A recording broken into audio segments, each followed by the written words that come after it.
Hello lovely humans, welcome to this space on the internet.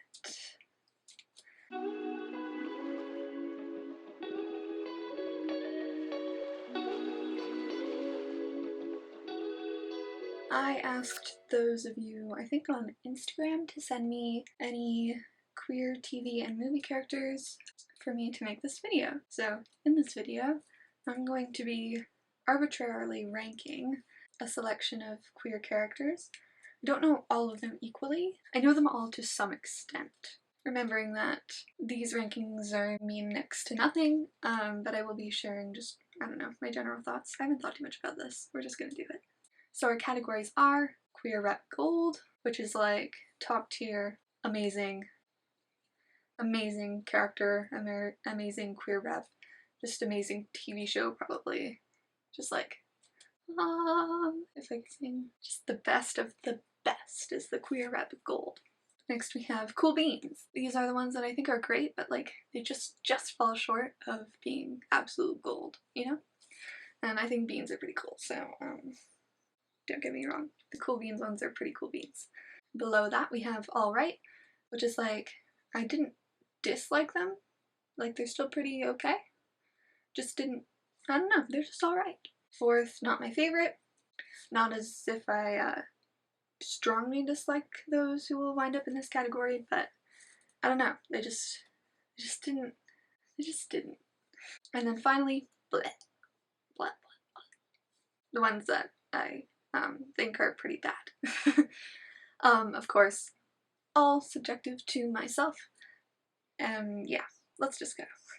Okay, so first we have David Rose from Schitt's Creek. This is actually one of my favorite shows. I love this show, like, it is the best show. Anyways, this is David right here. And straight away, I'm gonna put him in Queer Rep Gold because David is pansexual, and he actually has, like, that's explicitly said. It's not just implied. He implicitly, have I been saying implicitly?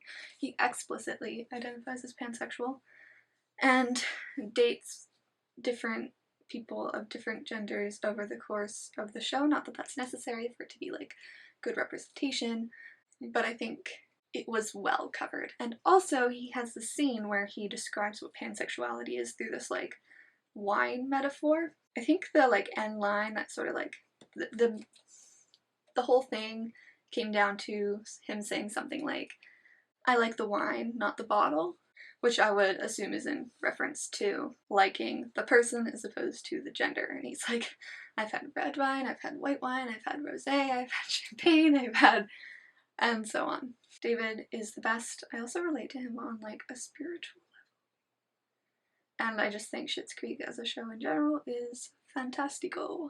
Allah. He goes in Queer Rep Gold. Next is Lake from Love, Victor. I watched this TV show because it's like inspired by Love, Simon, which was based off of Simon versus the Homo sapiens agenda, which I really liked. The movie Love, Simon was okay. TV show Love, Victor, I don't know. If you're really desperate for queer characters and TV. Anyways, this is Lake. She is unlabeled, I think. Like over the first 2 seasons, she dates this guy, or like exclusively guys, and then she meets this other girl, and it was like a moment, it was a good moment, and then they start dating. She ends up coming up. She ends up coming out to her mom, and she kind of just says she doesn't know, but she has a girlfriend, so that's pretty cool. I don't know, she was like my favorite character in the show, and like I think Lake herself was good, but the show as a whole was so I'm gonna put her in All Right. I do think she was pretty great, just like not quite Cool Beans, you know? Okay, speaking of, we have Simon from Love, Simon. I feel kind of betrayed by the portrayal of Simon in Love, Simon as opposed to Simon versus the Homo sapiens agenda. They're nothing alike, they're not the same character, it's not the same story. I just feel really betrayed by that. And like, he wasn't a wholly interesting character. He was kind of just the like generic vessel to get people to at least watch a queer movie. That's kind of how I see it, because it was like kind of a big thing because it was about this gay guy, which we have a lot of that now. We have a lot of stuff about gay guys. But anyways, I think it was dulled a bit, perhaps in favor of attracting a larger audience. So for that reason, I'm gonna say he's not my favorite. I really did love Simon from like the book, Simon versus the Homo sapiens agenda. He would be in Cool Beans, for sure. Okay, next is Elle Argent from Heartstopper, originally from the web comic series? The comic series, graphic novel series. I'm not entirely sure what it is. I don't read graphic novels. I find them so difficult to read for some reason. I wish I could because I really like the art in a lot of them and they're really cool. Anyways, Elle Argent is a trans girl. She's in Heartstopper, wherein like all of the characters are queer to some extent, except for Tao, but I don't know. He's a very supportive ally, for sure. Anyways, Elle is awesome, and I made a whole giant video about Heartstopper, so if you want a little bit of more in-depth view of my opinion and thoughts on the show and on Elle herself, go watch it. Elle, I'm struggling because like she could be Cool Beans, she could be Queer Rep Gold, because I think she is Queer Rep Gold. Yeah, I think she's Queer Rep Gold. Yeah, I think so. She's gonna go there for now. Yeah, Elle's amazing. Okay, next we have Eric from Sex Education. Of course, there are like lots of queer characters in a lot of, actually, most of the television shows and movies that I've conglomerated here, but I kind of just tried to pick one per series or movie to like, I don't know. I just did that. I don't know why. So Eric from Sex Education is gay, and he's very like femme, I guess. Like, he likes doing his makeup. I think he likes doing drag. He's adorable, actually. He's really cool. Yeah, I think he's Cool Beans. I think Eric's Cool Beans. That's what I think. I think he's Cool Beans. And over the course of the show, you get to know like a lot more about him gradually, and I don't know. I just think I think he's a good character. Rosa Diaz. I love Brooklyn Nine-Nine. It's hilarious. It's a very good show. However, I have heard arguments saying that it's aphobic, which I also think is true. Two things coexisting. Aphobic, great. It's kind of hard, but like, we're gonna just acknowledge that as that. Rosa comes out as bi, I think somewhere near the end of the entire series. Not entirely sure. Not the very end, but like somewhere near the end. Which, I don't know, doesn't seem too surprising. I don't know, maybe it was. I don't know. Anyways, she comes out as bi. And I like Rosa. I think she's pretty cool. But also I think that within Brooklyn Nine-Nine and within the character of Rosa specifically, there's a lot of kind of like subtle acephobia. So like, she's obviously not Queer Rep Gold, because there's a lot of faults in that department. I'm gonna put her on alright. She's alright. I think she's alright. She's alright. Anyways. Okay, next we have Jules from Euphoria. Disclaimer, I only watched, I don't know how much of Euphoria I watched. I only watched it because I saw like a YouTube analysis of it and then got interested, so I started watching it, but I didn't really like it. So maybe I watched the first season. Is there more than one season? I don't know much about Euphoria. But I didn't continue watching after a certain point. I did understand the character of Jules to some extent though. And just based on the fact that like the whole show was a bit weird to me. I don't know. Not my favorite show. Kind of weird. I don't think she can be Queer Rep Gold. She's a trans girl, and they do kind of cover her story, like her trans history. However, it's kind of like a negative situation. Jules, I really liked her style, and I was like kind of shipping her and Rue, I think her name is. I'm just gonna say not my favorite though, because I don't know enough about her. She doesn't stand out as like amazing, and a lot of her story was really negative, which I understand like reflects a lot of the issues that trans women face. But I don't know. just wasn't my absolute favorite. We'll just go with that. She dates a girl, by the way, so I guess she's trans and sapphic in some capacity. Next is Cam and Mitchell from Modern Family. I put them together to be analyzed as a group. They have an adopted child named Lily. They're the kind of like gay uncles. And I think this was like Popular TV's one of their kind of like debut. We're actually going to show a gay relationship. So in that sense, I think it was like very much trying to show how the gays are the same as the straights. We're all the same. And try to make this gay couple relatable while also capitalizing on the fact that they were gay. So I think it was like in part strategic. I'm not saying that that was like the sole thing, but I do think that they were largely kind of based on the fact that they were gay. I still really like the show Modern Family. I think it's pretty great. So I'm gonna put them in alright, I think.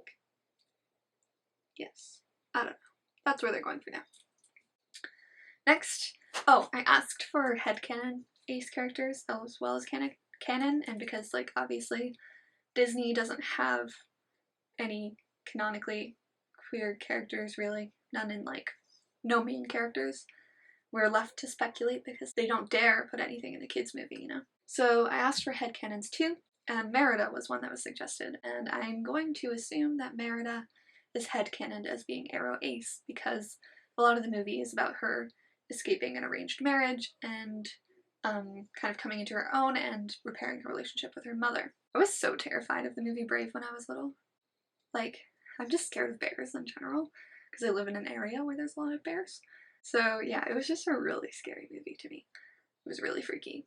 But since I've watched it in more recent years, I can say it's good. And I think Merida's a pretty cool character. However, I can't say queer rep gold by any means because Disney won't dare make anything canon.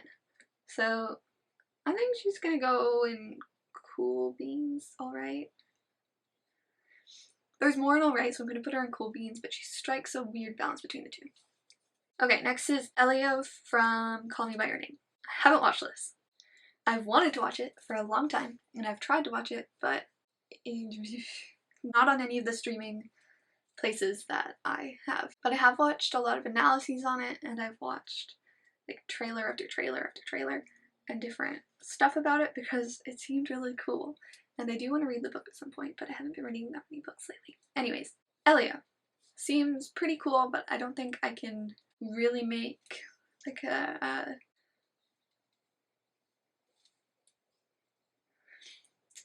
what's the word? I don't know. I don't think I can make a good judgment on his ranking. So I'm gonna say alright, because I'm sure he could go here or even here, but I just don't have the means to affirm that. Okay, getting to the end here. Next is Casey from Atypical. I did watch Atypical for the first 2 seasons, I think. I don't know. And Casey is the sister of the main character. I didn't love Atypical. I thought it was alright. I thought there were good things about it. But like, I couldn't get over that the like main character who was autistic was portrayed by a non-autistic actor, and like, I don't know. That just makes it yucky in a lot of ways. I don't know. So I continued watching it for a bit, but then it didn't really get interesting to me, so I stopped watching it. But anyways, Casey, I think maybe she's bi? I think she must be bi. Yeah, I think so. And I know a lot of people like her.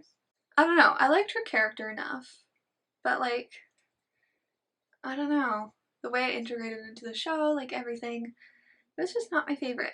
She's just not my favorite. I don't think she's just not.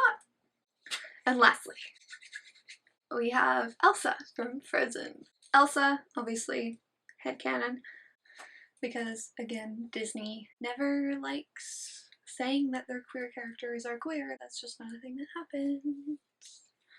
And there's been a lot of different, I think, headcanons applied to Elsa about what brand of queer she may be, because I think her general storyline of being like locked in her room aka the closet, not able to show who she really was to anybody for fear of being, you know, like killed or misunderstood or anything else that is terrible.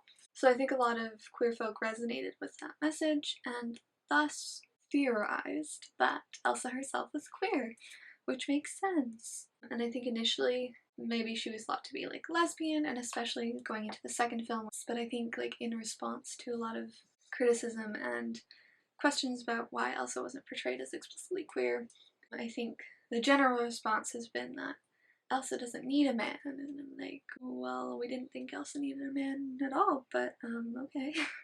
And how she's independent and she wanted to focus on herself or her relationship with her family, which is great. I think that's great. It's great. But I think after that, there came about the suspicion that perhaps she's better characterized as aro-ace, or maybe a lesbian asexual, which I also think makes sense. So in general, I just really love Elsa's character. I like her relationship with her sister. I like that she has powers. I like her storyline. I like how they designed like her actual character. And I think she's really cool.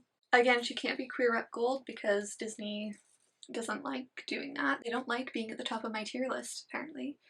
So I'm gonna put her in cool beans. I think she's pretty cool beans. I like it. So that concludes our tier list. Here's the final list. Let me know, do you agree with how I've ranked these characters arbitrarily for no particular reason other than that I wanted to? How would you have arranged them? What are your thoughts on any individual character that I've said here? Which characters did I miss? Potentially for a part 2. And anything about queer characters and representation in TV and movies. That is all for this video. We'll see you next time on the space in the internet.